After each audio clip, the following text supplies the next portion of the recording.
না ভাই, আমি আর কোনো মতে, আমি তো একটু আগে বললাম, মামুন যদি এই পৃথিবীর শেষ পুরুষটাও হয়, আমি আর ওর সাথে কোনোদিন কোনো সম্পর্কের মধ্যে জড়াতে চাই না। আমি আইনগত ব্যবস্থা নিব। আমি আমার পরিবারের সাথে কথা বলে তখন আমি সিদ্ধান্ত নিব যে আমি আইনগত ব্যবস্থাটা কিভাবে নিব।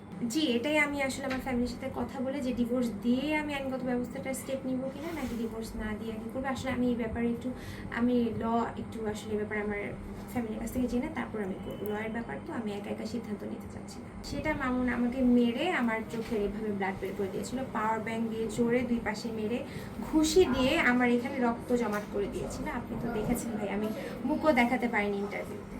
সে বিভিন্ন সময় ভাই বললাম না, টাকা পয়সা চেয়ে মেয়েদের সাথে কথা বলতো, যখন ধরা খেত আমার সামনে তখন একটা নাটক ক্রিয়েট করতো, নিজের মাথায় বাড়ি দিত, সুইসাইডের ব্ল্যাকমেল করতো আমাকে, সুইসাইড ব্ল্যাকমেল করে নিজেকে ইনজিওর করতো, তখন আমাকে ইনজিওর করতো। সে যে সিচুয়েশনটা কভার করার জন্য এগুলো করতো। মামুন আসলে নেশাগ্রস্ত।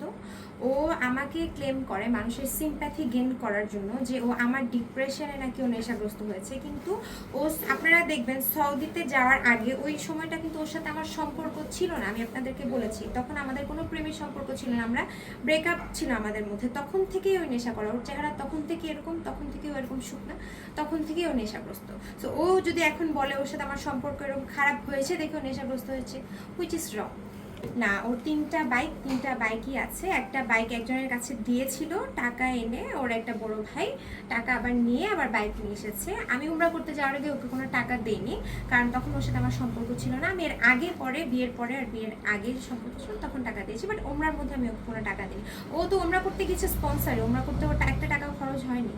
ওখানে গিয়ে ও ইভেন আর্ন করে নিয়ে আসছে। ও মানে কোথাও কোনো জায়গায় টাকা খরচ করে না। একটা টি শার্টও, একটা পানির গ্লাস মানে বোতলও নিজের টাকায় কিনে খায় না ভাই। আমি ওর সাথে চলে ওকে এটাই দেখেছি। অনেকে এরকম টাইপের ছেলে আমিও দেখেছি। ওমরাতে গিয়ে তখন ওর সাথে আমার আসলে সম্পর্ক বিচ্ছেদই ছিল। ওমরাতে গিয়ে আমি দেখেছি বিভিন্ন বিশ্রী অঙ্গভঙ্গিতে মানে ভিডিও মেক করেছে, যেটা আসলে এটা ইসলামী বিরোধ, বা এটা আসলে আমার নিজের চোখে অনেক দৃষ্টিকটন লেগেছে যে একটা মানুষ ওমরাতে গিয়েও এই ধরনের ভিডিও বানাচ্ছে। এটা তো কোনোদিনই ঠিক হতে পারে না। মামুন কি আপনার সামনেই নেশা করতো? মামুন আমার সামনেও করতো, আমার আড়ালেও করতো। আমি ওর মার সাথে যখন থাকতাম তখন আড়ালেও করতো, ওয়াশরুমে গিয়ে করতো, ও সবভাবেই করতো। ইভেন ওর মা বাবু রুমে ঢুকে দেখেছে। আমার মা যখন আমার ফার্নিচারগুলো নিয়ে বাসায় আমরা শিফট করি, ওই দিন আমার বুয়া দেখেছে ওর রুমের মধ্যে বসে বসে নেশা করতেছে। So he is very open, আর ওর অনেক সাহস। আমি এটাই বুঝি না যে ওর এত সাহস কোথা থেকে আসে। এতটুকু একটা ছেলে, ও সবাইকে মারতেছে, টাকা মেরে খাচ্ছে, মানে ল ওকে স্ট্রিক্টলি কোনো কিছু করতেছে না, ও বারবার হচ্ছে এগুলো করেই যাচ্ছে। আর হ্যাঁ, আমার মনে হয় সেটা, কারণ ও অনেক মানুষের সাথে যোগাযোগ করে, তো ওর অনেক বড় বড় ভাই ব্রাদার। আর ও রিসেন্টলি হচ্ছে যখন টিকটকে লাইভ করা শুরু করলো, দেশের বাইরের অনেক প্রবাসী ওকে হেল্প করে। আসলে সবাই তো এখন মিডিয়া রিলেটেড, ভিউ রিলেটেড, সবাই তো আসলে ভিউ আছে ওর, এগুলা দেখে ওর কাছে যায়, ওর সাথে কথা বলে। বাট অরিজিনাল যে ও একটা পার্সন হিসাবে যে ও মানে খুবই খারাপ একটা পার্সন, এটা তো মানুষ বুঝে না ওর মানে মিডিয়া লাইফ দেখে।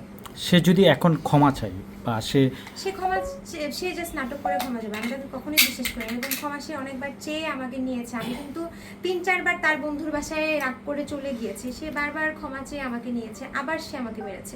আমি যখন পুলিশ পাঠিয়েছি তখন সে ক্ষমা চেয়েছে, তখনও সে বলে তুই পুলিশ পাঠাস, আবার সে আমাকে মেরেছে। সে যদি এখন ক্ষমাও চায়, আমি তাকে কখনোই আর বিশ্বাস করবো না। এরকম ক্ষমা সে বহুবার চেয়েছে, বহুবার সেম জিনিস করেছে।